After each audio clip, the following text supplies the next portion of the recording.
Ano yung tipong nakakalamang ka? Daig mo silang lahat.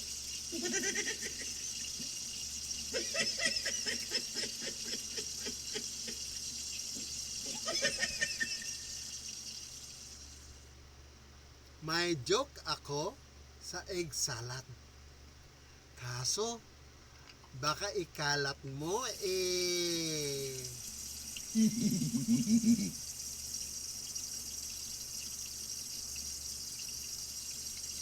Ito.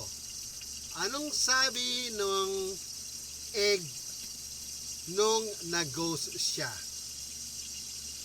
Are you ignoring me?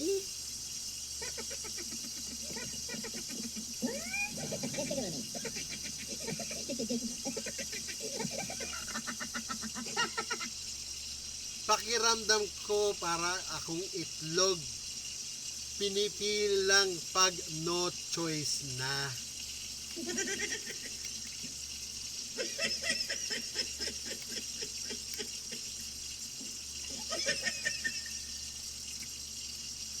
Bakit kulay dilaw ang pula ng itlog? Ano, naisip mo na ba?